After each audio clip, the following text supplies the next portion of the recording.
জাতীয় ভোক্তা অধিকার সংরক্ষণ অধিদপ্তর চলার কথা ১৩ জন জনবল নিয়ে, অথচ নোয়াখালী জেলা কার্যালয়ে চলছে এখন একজন অপারেটর দিয়ে। কর্মকর্তা না থাকায় জেলার বাজারগুলোতে অসাধু সিন্ডিকেট যেমন সক্রিয়, তেমনি প্রতারিত হয়েও প্রতিকার পাচ্ছেন না সাধারণ ক্রেতারা। ফেনীর উপপরিচালক অতিরিক্ত দায়িত্বে থাকলেও ব্যাহত হচ্ছে মূল কার্যক্রম।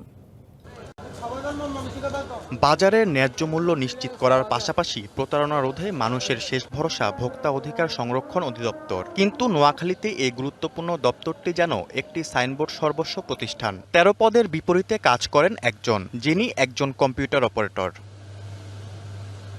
ফেনী জেলার উপপরিচালককে অতিরিক্ত দায়িত্ব দেওয়া হলেও মাঝে মধ্যেই তার অনুপস্থিতিতে স্থবির হয়ে পড়ছে এর কার্যক্রম। মালের দাম 10 টাকা, সেই দাম মাল দেখা যায় 25 টাকা 30 টাকা করে ফেলছে। কিন্তু ওই সংস্থাগুলো যদি বাজারগুলো মনিটর করতো, বাজারে সীমিত আকারে আমরা সবসময় মাল মশলাগুলো পাইতাম। ভোক্তা অধিকারের যে জিনিসগুলি আমরা সকল জেলাতে কম বেশ দেখি, কিন্তু আমরা দেখতেছি নোয়াখালীতে কোনো ধরনের কিছুই করা হয় না। কর্মকর্তা ও তদারকি না থাকায় নোয়াখালীর বাজারগুলোতে সক্রিয় অসাধু ব্যবসায়ী চক্র।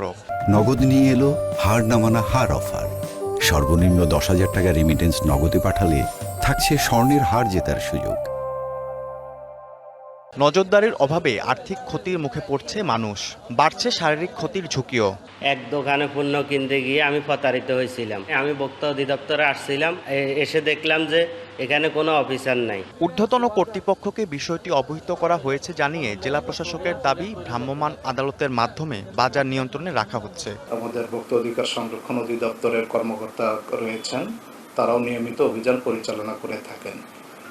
আমরা চাই কোনো অবস্থাতেই জনগণ যাতে অতিরিক্ত মূল্যে অস্বাভাবিক বা কোনো আইন বহির্ভূতভাবে কোনোভাবে ভোক্তারা প্রতারিত না হয়, সেই লক্ষ্যে জনগণকে সচেতন করা। বিকল্প পদ্ধতির পরিবর্তে ভোক্তার কার্যালয়ে স্থায়ী ও প্রয়োজনীয় লোকবল নিয়োগের দাবি নোয়াখালীবাসীর। DBC news desk.